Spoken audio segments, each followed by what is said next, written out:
Brace yourself. My thoughts on Journey are pretty mixed compared to many others' thoughts on the game. While I found its enormous praise and popularity to be inviting, I ultimately left with an opinion that was much different than others. This work of art and game design had brilliant ambitions and a rich, beautiful aesthetic, but I admittedly found some of the hype to be a bit bloated. The game had problems overall, specifically in some of the execution of later segments, but what Journey did do successfully was present a rare sense of unity between its game design and the thematic elements that built its narrative. Journey feels like a fable, a tall tale without a language to be spoken in, one perpetuated through visual elements instead of oral or written ones. It gives it a universal appeal, and like any great work of art, it uses the various signatures of its medium to present itself in a wholly unique way. Journey is, at its core, a game, but it thankfully doesn't use its artsy background to skimp on intelligent game design in a thematic and narrative-driven form. Journey doesn't want the player to have their hand held. The only real tutorials are 2 moments in the game where it introduces each of the 2 main mechanics: an absorbing light technique and using the absorbed light to float into the air for a brief period of time. Everything else about Journey is totally native to the game's design. The goal is immediately implied to be the mountain summit in the distance. Journey intelligently keeps the tall, distinguishable peak in view, constantly giving the player a direction to move toward. It becomes more difficult to explore in the indoor stages, but Journey does a good job of pointing the player in the right direction through its level design, not through intrusive waypoints or maps. One spiraling tower stage constantly pushes the player upward due to the light wave you earn over time, and the tower itself easily guides the player to the top solely based on its own construction. In fact, up is the direction the game immediately wants the player to go toward. As the clear destination, the mountain summit can only be reached by going up.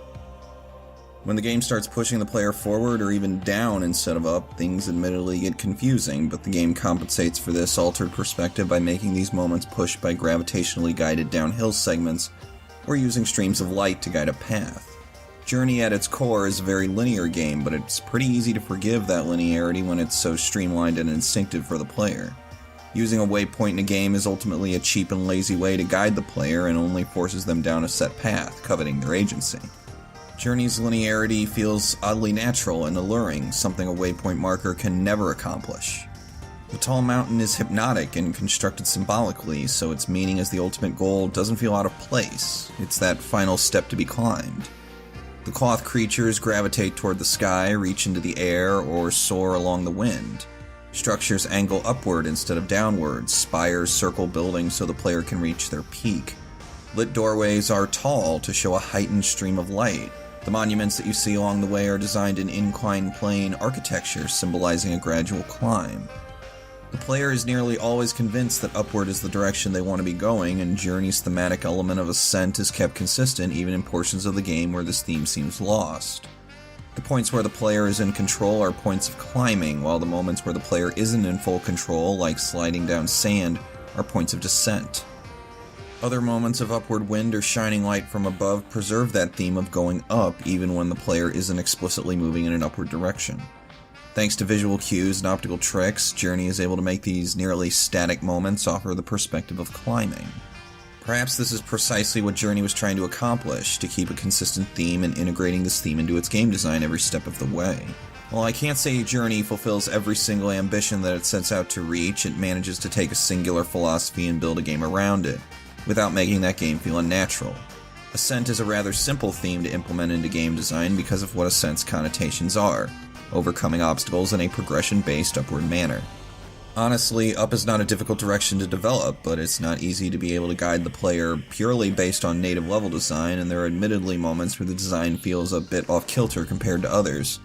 But with simple mechanics and an art design rich with contrast, the singular theme of Ascent is presented cohesively in Journey.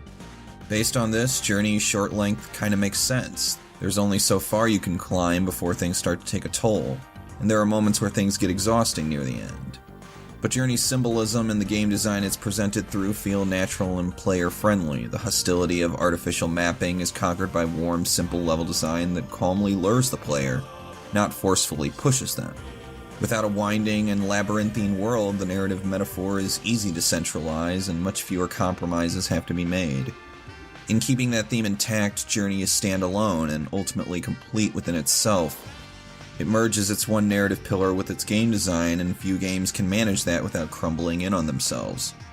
Journey is far from perfect, but its execution of organic theming through level design just feels right, and it's easily the game's strongest hand at play.